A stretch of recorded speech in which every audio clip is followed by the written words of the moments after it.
Our scripture reading today is Psalm 23, page 415 in the Pew Bibles and 847 in the large print Bibles.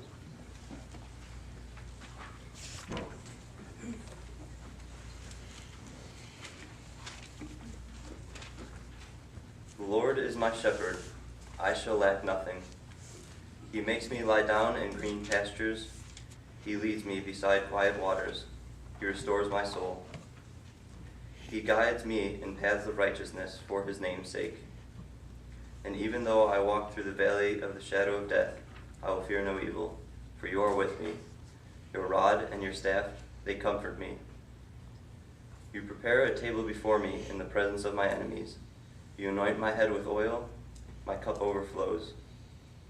Surely goodness and love will follow me all the days of my life, and I will dwell in the house of the Lord forever. This is the word of God for the people of God. Praise be to God.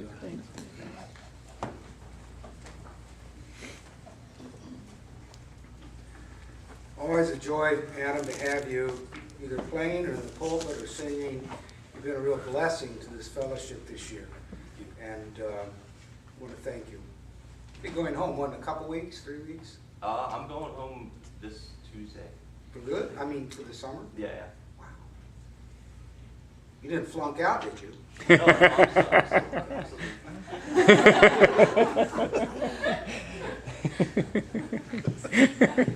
It is funny when you think about it. I'm going to sort of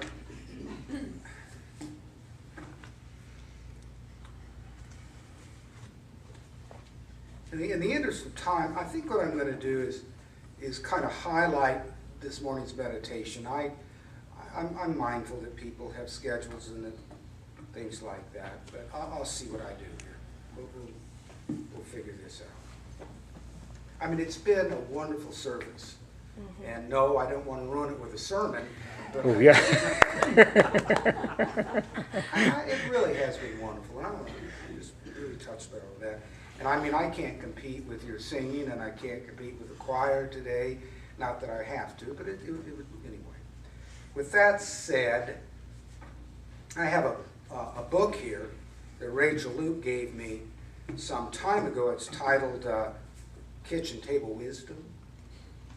So those fun books that you don't start at the beginning. You can pick it up anywhere and read a chapter, and it's just really fun. and more than fun, it's very helpful. I use it as a devotional and just to learn different things about whatever. And regarding Rachel, it was an appropriate gift because Rachel and I, probably, what would you say, 6 times a year, maybe 5 or 6, whatever it is, we sit down at a table, we drink coffee or tea or water or whatever we're having, nibble on some snacks, and we share stories about our lives. That's what we do. We share stories about who we are. And by that I mean, what's going on in your life, David? Talk to me about it. What's going on in your life, Rachel? Let's talk about it. We have a friend here in the church, I won't mention the person's name, that talks about central talk, this person does. And most of the talk that we have is chatter. It's just, that's all it is. It means nothing, would be better not even said. It's just this stuff. And then as you become more and more authentic, the things that get in your way that are chattering, you end up discarding them. You don't need them anymore, the things that, contribute to that. And you get engaged eventually in what's called central talk. And central talk is talk about important things between human beings, and the most central, the core conversations that you can have are the conversations that you have in deepest of prayer with you and God. Anyway, Rachel and I engage in close to central talk. It's quite important and really quite enjoyable, and we do that quite often, and it is never, I might add, interrupted by, and this is not being funny, it's not interrupted by cell phones either. Cell phones are not permitted in our presence because primarily they're dark. They contribute to the darkness. But that's another story altogether.